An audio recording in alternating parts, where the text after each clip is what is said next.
This is how we took over 100,000 people from $100 in their sports betting bankroll to over $100,000 using the PlayerProps.ai app and strict bankroll management. Now, if you don't believe me, let's just take a look back to one of the many steps along the way to this great financial success story. Check it out. Hey guys, it's me Travis with PlayerProps.ai. This is day 17 of the $100 to $100,000 challenge. Yesterday, we did 3 plays. I wasn't sure which of the last 2 I wanted to get, but luckily we hit both of those of the last 2. So out of the 3 plays, we went 2 for 3, had a profitable day again. So we have, we're on a pretty good streak here of not having losing days. So, you know, knock on wood, this is going to be another one of those days. If you are new here, welcome. Do the bare minimum. That's you proving not only to the community, but you proving to yourself that you actually want to win more of your bets and lose less of your bets. It's free to do the bare minimum, and to do that, you simply have to do 3 things. You have to click the subscribe button on this YouTube channel and click the notifications bell so when a video drops, you get notified. Create a free PlayerProps.ai account and download the free PlayerProps.ai app. And then 3 is joining the community Discord. Tens of thousands of people in there working together every single day, kind of like a think tank, a big old brainstorming sesh every single day across all the sports leagues to figure out the best plays using the PlayerProps.ai tools. When you do join the Discord for the first time, you do have to sync your accounts. You're syncing your Discord to your PlayerProps.ai account, and that's what opens up all of the free complimentary channels. Lastly, for housekeeping, if you see the scrolling text on the bottom and you're like, hey, did I see the number $2,000 and I see the word giveaway? Yes, you're correct. We're doing $2,000 cash and prizes giveaway at the end of this month, and it's free to join as well. To enter that, you simply have to go to the giveaways channel inside the Discord. It has all the details on how to throw your name into the hat. And I would do that today if you haven't yet, because again, we're going to be doing it at the end of this month. And the end of this month is going to creep up sooner than you think. But yeah, yesterday, profitable day. We missed on Snell. What we're going to be adding to the MLB ban list is we're not going to be ever touching anybody ever again. That is coming off the IL stint for the pitching for the first time off the IL. But our other 2 plays that weren't IL related, Sale easily hit. He crushed last night, strikeout wise, and then Gilbert as well had a great game pitching. So profitable day, and that is why you listen to Travis and do the single bets, because if you simply ignore Travis and parlay all 3 of them together, you won $0. So if you listen, you profit. That's how this thing works. Let's see what we're locking in today. Okay, so how many WNBA games do we have? Oh, we got a lot of WNBA games. I'm going to focus on MLB to start, but if we don't find 2 strikeouts, props we love, then we know that we have WNBA to kind of do a 1-and-1 for this show. We very rarely get that many WNBA games in a single day, so it's pretty exciting. Is one of those games the Liberty playing? Because it's been so weird with their schedule. They've had like 1 game every week. Well, everybody else. Okay, Liberty is playing. Oh, they're playing very soon. 11 a.m. game? Well, that's weird. There's a lot of early games today. Why? Why is there a lot of early games on Wednesday? Anyway, back to focusing. We have a trifecta play right off the rip. Bryce Miller, Seattle. We played a Seattle pitcher yesterday. He hit. I don't think Bryce Miller is anywhere as good as Logan Gilbert. His projection is saying he's going to get 5.15. His line is 3.5. The sportsbook says he's going to go over, and the difference is pretty nice. But San Diego is, they're not a perennial strikeout team. They're what you call a least strikeoutiest team. But we still targeted Gilbert yesterday against them, just because Gilbert's really good. But San Diego still is number 1 on the season in fewest strikeouts. But the reason we targeted Gilbert is that San Diego has not done well recently.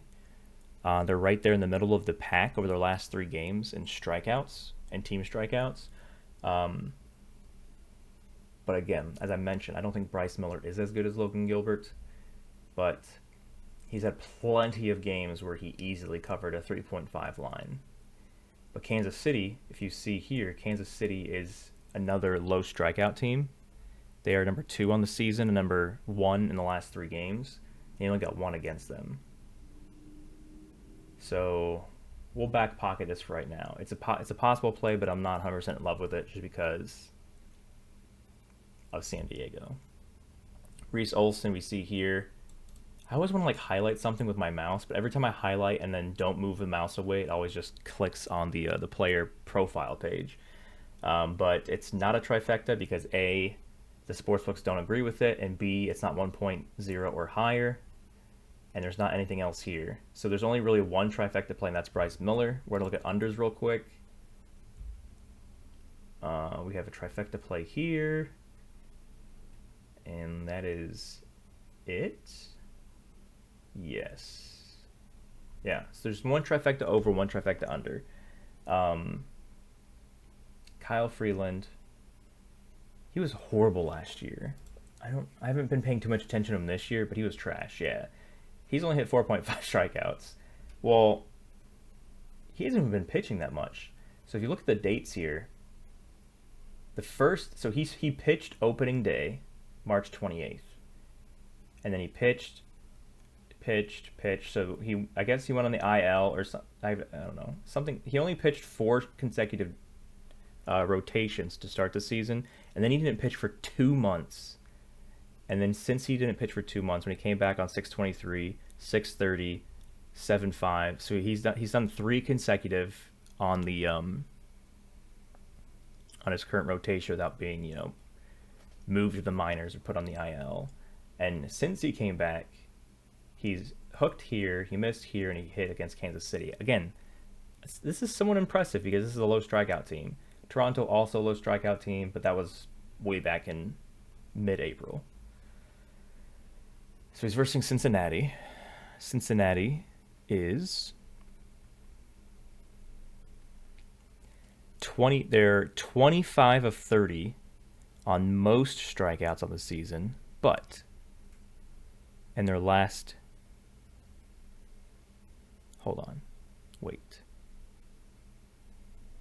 they're 25 on the season, and they're like, they're like 5th worst over the course of the season, and 5th worst in their last 3 games.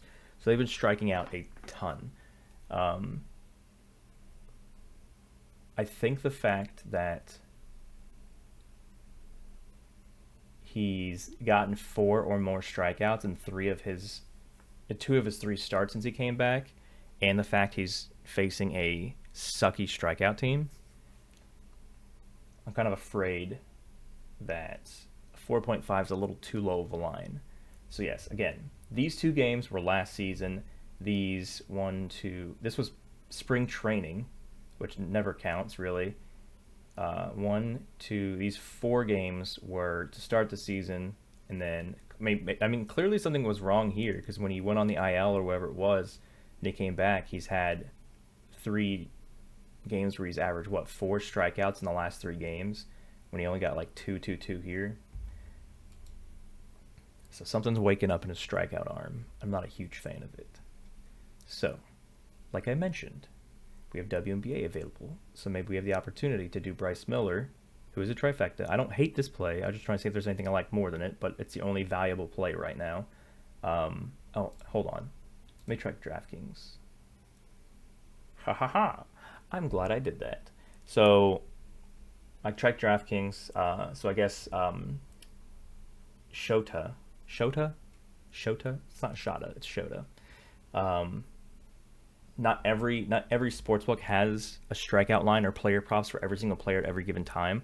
So that's why I like going back and forth and choosing different books to see what's available. So it looks like there is a 4.5 line for my guy here. Difference is at least 10% or higher. The difference between the line and the projection is 1.25, and the sportsbooks agree with the side. This guy started the season amazing. He was crushing it.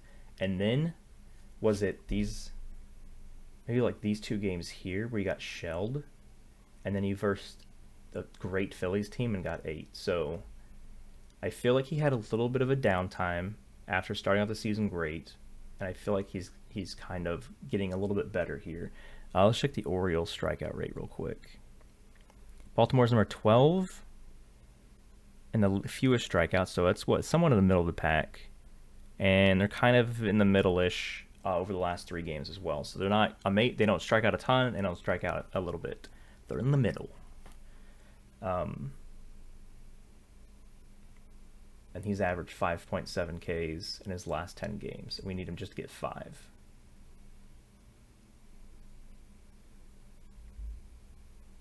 As long as he doesn't get shelled early, I think he can get 5 strikeouts. He's got good strikeout stuff.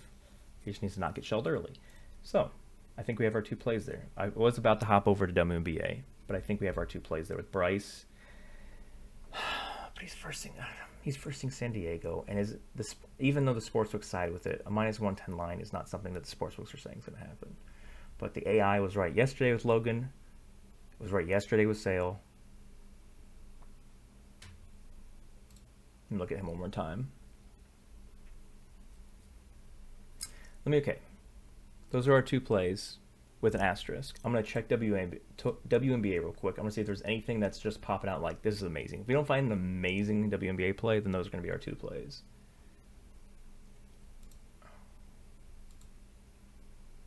There's so many games. There's got to be something good. Tasha Cloud, Joe Lloyd, 2. Tasha Cloud points and assist.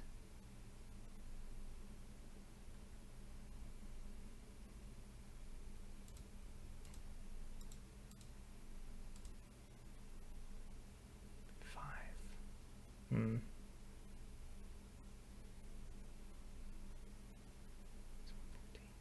4.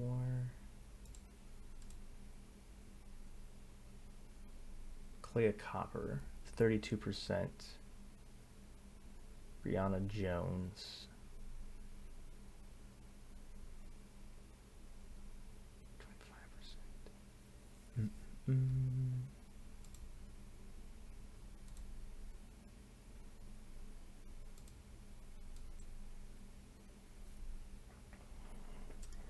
I kind of like Copper's rebounds here. I'm gonna check. I'm just gonna check her game. Well, we already know her game log. You just look in here and see it. So she's like hit, missed, hit, missed, hit.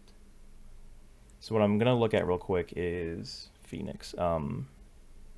Game is -7.5. Line.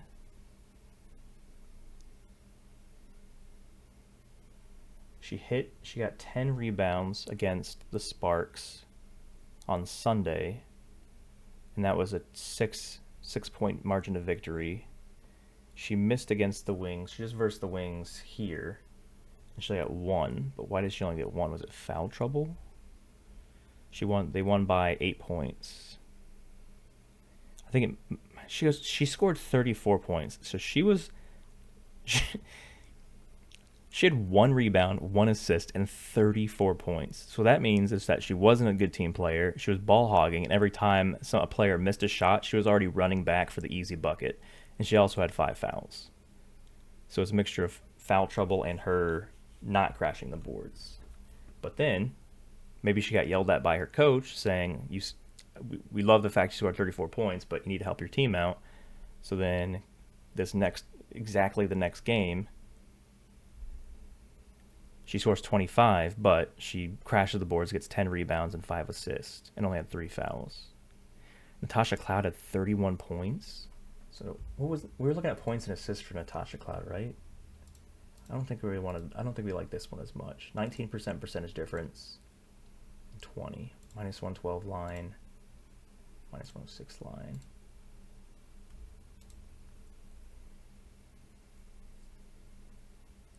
$36. Yeah. So she's gotten this line's really good for her. She barely missed 622, hooked here, bubbled here, hit here, hooked here, got this.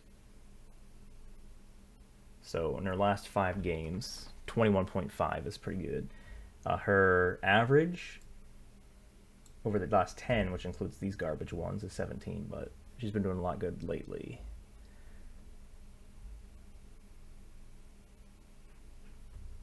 She just versed the same team a few games ago and she hooked here, but I feel like her confidence from this massive game. Yeah, she needs to, hold on. So right now, I'm not going to go with the San Diego pitcher, or versing the San Diego pitcher. I think...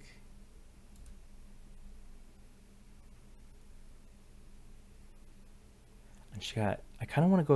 I'm going to go to PRA because she got 10 rebounds last game. No, 9 rebounds last game. 45 PRA.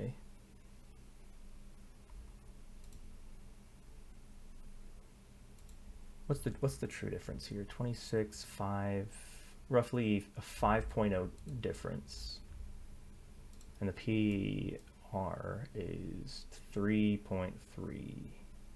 Oh, nope.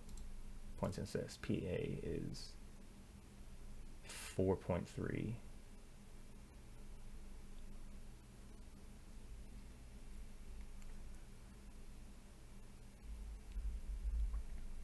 Yeah, we're going to go points and assists. Okay.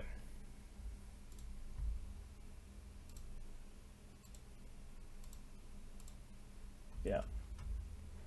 Points and assist, Natasha Cloud, 21.5. We're doing a little combo play here today. So our WNBA play is Natasha Cloud, points and assist, 21.5. And our MLB play is Shota over 4.5 strikeouts.